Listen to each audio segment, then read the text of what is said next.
প্রচণ্ড শীতের সন্ধ্যায় বাইরে না গিয়ে ঘরে বসে এরকম এক টুকরো মাংস দিয়ে মজাদার একটি নাস্তা তৈরি করে নিতে পারেন। তো এই যে এক টুকরা মাংস ছিল ফ্রিজে, সেটাই বের করে নিয়েছি। তারপর এখানে আদা রসুন পেঁয়াজ বাটা, মরিচের গুঁড়া, স্বাদ মতো লবণ দিয়েছি, দিয়ে চিকেনের গায়ে ভালো করে একটু মাখিয়ে এটাকে 1 ঘন্টার জন্য আমি নর্মাল ফ্রিজে রেখে দিয়েছিলাম।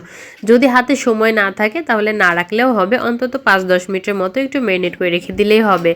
অল্প করে তেল গরম করে নিয়েছি কড়াইতে, তেল গরম করে সেই চিকেনের টুকরোটা দিয়ে দিলাম, উপর থেকে মশলাগুলোও দিয়ে দিলাম, দিয়ে অল্প আঁচে এটাকে উল্টিয়ে পাল্টিয়ে সুন্দর করে একটু ভেজে নেব। ভাজার একদম লাস্ট মুহূর্তে এখানে 1/2 চা চামচের মতো একটু ঘি দিয়ে দিলাম, দিয়েই তারপরে এখানে ঢাকা দিয়ে দেবো। আর চুলার আঁচটা কিন্তু লোতেই থাকবে। আর দেখুন অনেকটা ধোঁয়া বেরোচ্ছে, আর এই যে একটা ফ্লেভার চিকেনের মধ্যে থাকবে, সেটা খেতে কিন্তু খুবই মজা লাগে, আর এই ফ্লেভারটা তো অনেক সুন্দরই লাগে। তো এই যে উল্টে পাল্টে আমি এটাকে ভাজা শেষ করে নিয়েছি। আপনারা চাইলে কিন্তু চিকেনের পরিমাণটা এখানে বাড়িয়েও দিতে পারেন। এই চিকেনটা এতটাই মজা, অল্প করে বানালে কিন্তু একেবারেই ভাগে পাওয়া যাবে না। তো এই যে চিকেনটা আমি উঠিয়ে নিচ্ছি, দেখুন কালারটা কতটা সুন্দর এসেছে।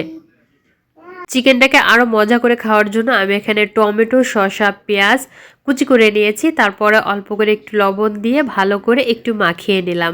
এখানে অন্য একটা প্লেটে এই স্যালাডগুলো ছড়িয়ে দিয়েছি সুন্দর করে। তারপরে সেই চিকেনটাকে আমি ছোট ছোট পিস করে কেটে নিয়েছি, যাতে খেতে সুবিধা হয়।